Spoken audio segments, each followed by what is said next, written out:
जी नमस्ते नमस्कार, स्वागत है आप सभी का धनमिंत्रा के यूट्यूब चैनल पे। मैं रोहित वैद्वान, आप हैशटैग बच्चे पार्टी कुल मिलाकर धनमिंत्रा। बीईओ, ब्लॉक एजुकेशन ऑफिसर, जिसके बारे में आपने अभी तक ना शायद बहुत सारी वीडियोस देख ली होंगी। दिन भर आपके सामने आ चुके हैं, इतनी वैकेंसी हैं, 360 400 इस तरह आपके सामने खबर आई होगी। और इससे अगर आप सर्च मारेंगे तो आपको हिस्ट्री में मेरी पुरानी वीडियोस बहुत ज़्यादा दिख जाएंगी, जिसमें मैंने पहले डिटेल्स में बताया था।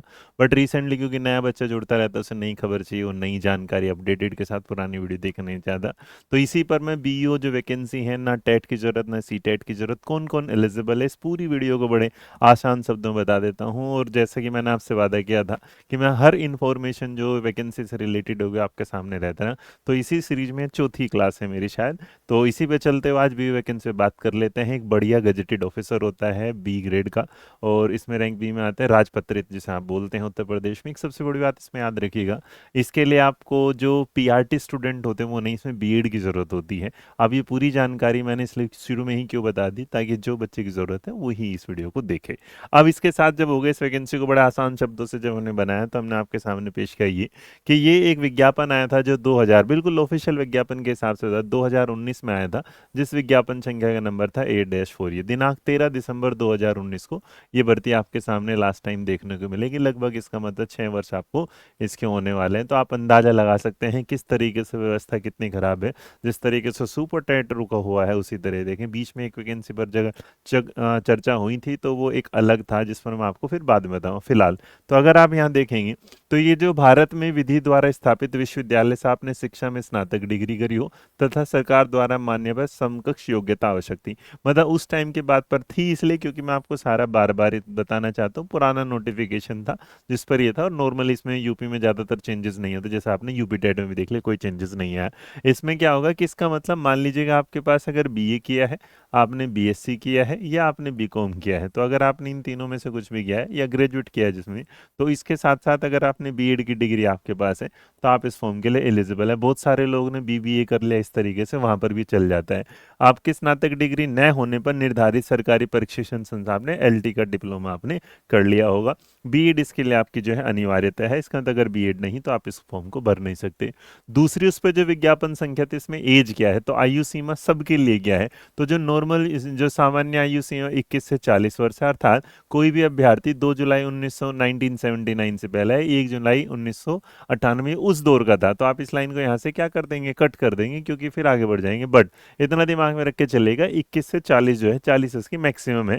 दिव्यांग जो विद्यार्थी हैं, उनके लिए आयु सीमा 55 वर्ष होती है। उत्तर प्रदेश में जो एससी एसटी ओबीसी होता है, उसकी अधिकतम छूट 5 साल की है। नॉर्मली आप एस एस टी में 5 देखते हैं, ओबीसी में 3 साल देखते हैं।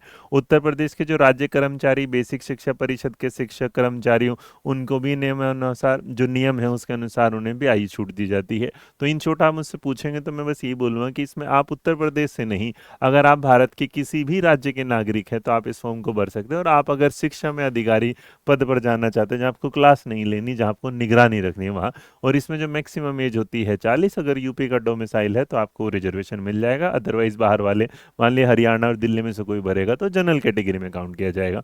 इसके अलावा अगर आप देखते हैं तो जो आरक्षण संबंधी नियम मैंने आपको बता दिए, सबसे ज़्यादा जो जरूरी है आरक्षण, आप ये समझिएगा कि अगर आप दिल्ली से जा रहे हैं तो आप इस आरक्षण को कोई लाभ नहीं उठा पाएंगे, आप सामान्य श्रेणी में जाने जाएंगे। अगर आप उत्तर प्रदेश से के हैं तो फिर आपको सारे फायदे मिले, जैसे उत्तर प्रदेश के बाहर के आरक्षित वर्ग के अभ्यर्थियों को सामान्य वर्ग का ही क्या है, अभ्यर्थी माना जाएगा। तो याद रखने, महिला अभ्यर्थी के लिए मतलब शादी के बाद दिल्ली होगी, तो जो पिता की ओर से जारी जो जाति प्रमाण पत्र है, वो मान लीजिएगा कि आपकी वाइफ है जो है मेरठ की और वो अब दिल्ली में आ गई हैं, तो उनका जाति प्रमाण पत्र उनके पिता के हिसाब से, और पिता का क्या होगा, यूपी का, तो इसका मतलब वो वहाँ के लिए माने जाएंगे, रिजर्वेशन उन्हें मिल जाएगा। इस तरीके से आपके सामने होगा। आवेदन का जो शुल्क होता है वो 125 रुपये होता है, SC ST के लिए 65 होता है, जो बिल्कुल नॉर्मल मिनिमम जो चार्जेस होता है वो होता है इसमें। मतलब ये तो ठीक है, आप सोचो ना केवी वाले तो 2-2 हज़ार रुपये ले लेते हैं, उनको तो मतलब बिल्कुल भी शर्म ही नहीं आती, और उसके बाद भी 4-4 5 महीने बच्चों का रिजल्ट नहीं देते। इसके अलावा अगर बात करेंगे जो प्रारंभिक शिक्षा, ये इसका ऐसा पार्ट है जो आपके एग्जाम के लिए सबसे ज़्यादा जरूरी है, लेकिन इसके नंबर नहीं जुड़ते। इसका मतलब जो प्रारंभिक जो प्री जो आपका होता है, परीक्षा होती है, प्री और मेंस 2 परीक्षा होते हैं, केवल सामान्य अध्ययन का एक वास्तुनिष्ठ प्रश्न पत्र होता था। परीक्षा की अवधि क्या है, 2 घंटे थी, या इसे आप है कह देंगे यहाँ। एक से अधिक विकल्प भरने पर उत्तर क्या है, गलत माना जाता है। व्हाइटनर ब्लेड ये यूज नहीं करना। प्रश्नों की कुल संख्या 120 है। 2 घंटे का पेपर है। प्रत्येक प्रश्न के आपको 4 ऑप्शन देखते हैं। प्रश्न छोड़ने पर उसका कोई नकारात्मक अंक नहीं, लेकिन गलत भरने पर आपके नेगेटिव मार्क्स हैं। ओएमआर की मूल प्रति जो है वो आपको निरीक्षक को देनी होती है। अभ्यर्थी जो है प्रति के बाद मतलब जो अभ्यर्थी होते हैं उन्हें उनकी कॉपी दे, जैसे कई बार 3-3 कॉपी होती हैं तो उसमें से एक मिल जाती है यहाँ। इस तरीके से अधिकतम अंक होंगे जो 300 होंगे। गलत उत्तर पर प्रश्न के अंक का 1/3 अर्थात पॉइंट जो 33 अंक है काट लिया जाता है। ओएमआर भरने के लिए केवल काले पेन का ही प्रयोग करना था और नॉर्मली अभी भी काले पेन के करना होगा। तो इसका मतलब प्री जो परीक्षा होगी इसमें कुल मिलाकर 120 प्रश्न आएंगे, 300 अधिकतम मार्क्स होंगे, 2 घंटे के पेपर हो गए और इसमें आपका नेगेटिव मार्किंग है 0.33 ये वाला। इसके अलावा अगर आप बात करेंगे जो मुख्य परीक्षा है, उसमें भी मुख्य परीक्षा पैटर्न था जो मैंने मिस कर दिया। वो इसलिए मिस कर दिया क्योंकि उसके लिए मैं आपको डिटेल नोटिफिकेशन अगर आप चाहिए तो बता दीजिएगा। अदरवाइज मैं अध्ययन मंत्रा टीम को बोल के वो आपको टेलीग्राम, जो अध्ययन मंत्रा टेलीग्राम चैनल है वहां पर, और मेरे व्हाट्सअप चैनल जिसका नाम रोहित वैद्वान है वहां पर, सब पर आप जो को मिल जाएगा, तो चिंता ना करिएगा। इसके अलावा जो मुख्य लिखित परीक्षा में कुल 2 अनिवार्य प्रश्न पत्र होंगे। इसका अंदर जो मेंस होगा यही आपका क्या है करता धरता होगा आपकी जॉब का, क्योंकि मेंस के आधार पर ही आप सेलेक्ट होंगे, इसी के नंबर आपके क्या है जुड़ेंगे। अनिवार्य प्रश्न बता रहे, पहला जो प्रश्न पत्र होगा सामान्य अध्ययन का जिसमें 200 अंक का होगा। दूसरा प्रश्न पत्र हिंदी तथा हिंदी निबंध का होगा, वो भी 200 अंकों का होगा। प्रत्येक प्रश्न पत्र की अवधि कितनी होगी, 3 घंटे की होगी। मुख्य परीक्षा के कुल अंक कितने हो जाएंगे, 400 हो जाएंगे। अंतिम चयन मुख्य परीक्षा के कुल प्राप्तांकों के आधार पर ही किया जाएगा। इसका मतलब मेन है मुख्य परीक्षा में अभ्यर्थी को प्रारंभिक परीक्षा वाला ही रोल नंबर प्रयोग करना था, मतलब जो आपको प्राइमरी मिलता है वही मेंस में मिल जाता है, सेम था। इसके अलावा अगर आप देखेंगे तो सामान्य जो अध्ययन है उसकी जो संरचना होती है किस आधार से होती है, देखो सामान्य अध्ययन प्रश्न में कुल 40 प्रश्न अनिवार्य प्रश्न थे। इसके बाद खंड ए में देखेंगे तो आपके सामान्य जो उत्तरीय प्रश्न होते हैं प्रत्येक 10 अंक का होगा। शब्द की संख्या 125, मतलब खंड ए, खंड आ, बा और जो सा होगा इस तरीके से होगा। तो इसका मतलब जो हवाला है उसमें 10 सामान्य वाले होंगे, इसमें लघु उत्तरीय वाले होंगे, इसमें अति लघु उत्तरीय। तो आपने जो 10वीं का पैटर्न देखा था इसका मतलब आप दीर्घ उत्तरीय बोल सकते हैं, इसे लघु उत्तरीय बोल सकते हैं, अति मतलब जो बड़े क्वेश्चन है उसके 125 शब्द की सीमा है, इसकी जो है 50 शब्दों की सीमा है ये। तो आप जब जाएंगे तो आपको तैयारी करनी पड़ेगी। और पेपर वैकेंसी आ गई ये कहना आसान होता है, लेकिन उस वैकेंसी पे कैसे काम करना है ये सबसे पहले सोचना आपका काम है, क्योंकि जितनी तसल्ली से आप सोचेंगे उतना ही बेहतर इस पे काम। और ये परीक्षा ऐसी नहीं जिसे आप यूट्यूब से पढ़ के पास कर सकते हैं, मैं पहले बता रहा हूँ। क्योंकि आप कई बार बोलते हैं कि फ्री बैच में यूट्यूब बैच में किस क्या फ़र्क होता है, तो एक जो रेगुलरिटी होती है ना, जो रेगुलर क्लासेस होती है, एक रेगुलर पैटर्न होता है, वो आपको क्या है बैच में मिल जाता है। यूट्यूब पर उसके लिए आप इतने रेगुलर नहीं हो पाते। इतना जानने के बाद अगर आप देखेंगे इस आधार पर तो ये हो जाए सभी प्रश्नों को उत्तर दे रहे हैं, इसमें क्या अनिवार्य था। इसके अलावा जो न्यूनतम आपके अंक है, कोई बात कुछ कहना है, 1 सेकंड रुकेगा। हाँ,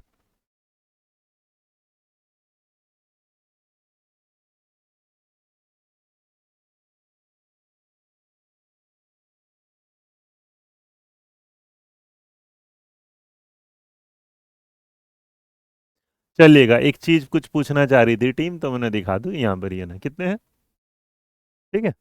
तो यहाँ पर वो कह रहे थे कि टीम की तरफ से कुछ है, ठीक है भाई। तो इसका मतलब यहाँ पर आपके सामने आ गया, ये आपका जो है सामान्य अध्ययन का जो प्रश्न पत्र होगा जो आपका होगा, इसका आपको लघु उत्तरीय और आपका अति लघु उत्तरीय और दीर्घ उत्तरीय, मतलब बड़ा सवाल, छोटा सवाल, सबसे छोटा सवाल, इस तरह होगा। अब इसमें देखो 10 सवाल होंगे, इसमें भी क्या होंगे 10 सवाल, इसमें क्या होंगे 20 सवाल होंगे। प्रत्येक कितने नंबर, 2 नंबर का, ये क्या है 6 नंबर का, ये क्या है 10 नंबर का। तो इसका वेटेज देखो कितना ज्यादा हो जाएगा।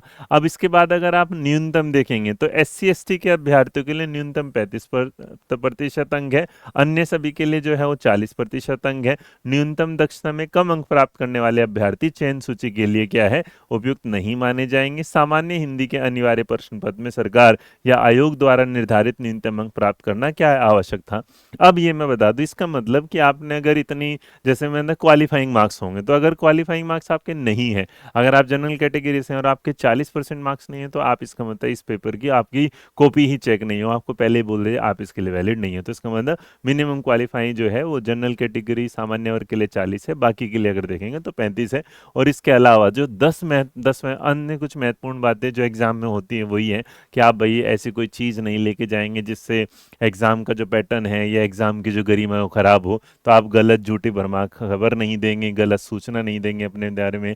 जन्म तिथि का प्रमाण पत्र जो होगा आपका 10th का मार्कशीट ही होगा।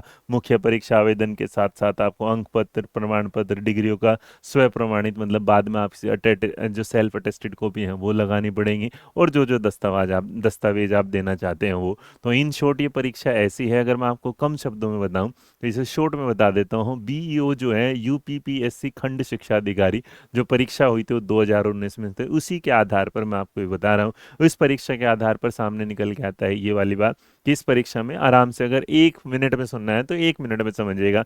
ये परीक्षा आती है जिसमें आप अधिकारी बनते हैं, ग्रेड बी के अधिकारी बनते हैं, लगभग लाख सवा लाख के आसपास की सैलरी आ जाती है। साथ साथ अगर इसमें देखें 2 परीक्षाएं होती है, एक प्री होती है, एक मेंस होता है। प्री के नंबर नहीं जुड़ते, बट प्री में एक नेगेटिव मार्किंग होती है, 4 ऑप्शन होते हैं। अगर आपने कुछ गलत भर दिया तो आपका 0.33 काट दिया जाएगा, अगर नहीं भरा तो उसके लिए कोई नहीं, नॉर्मली काले पेन का यूज़ किया जाता है। आप उस परीक्षा से पास होते हैं, फिर आप मेंस की तरफ जाते हैं। मेंस की परीक्षा में 2 होते हैं, एक सामान्य अध्ययन का, एक भाषा का। उसमें पेपर में पास होना है, जिसमें जनरल कैटेगरी के रूप में आपको 40%, बाकी के लिए 35%। अगर आप इससे कम रहते तो आप इस भर्ती के लिए या उस पेपर में कॉपी चेक करने के लिए वैलिड नहीं रहते। तो wish you all the best जो भी इस भर्ती की तैयारी कर रहा। और इन्फॉर्मेशन कैसी लगी ये कमेंट बॉक्स में जरूर लिखिएगा, लाइक शेयर सब्सक्राइब करते रहिएगा। मिलेंगे एक नई बेहतरीन वीडियो के साथ, तब तक ध्यान रखें और खुश रहें। अगर इसमें कुछ भी गलती रही तो प्लीज़ कमेंट बॉक्स में ज़रूर लिखिएगा, हम आपको अपडेट कर देंगे एक नई वीडियो के साथ अगर ऐसा कुछ मिलता है, क्योंकि लर्निंग हमेशा चलती है और हम हमेशा अधिगम के लिए तैयार हैं। जय हिंद, जय भारत, नमस्कार।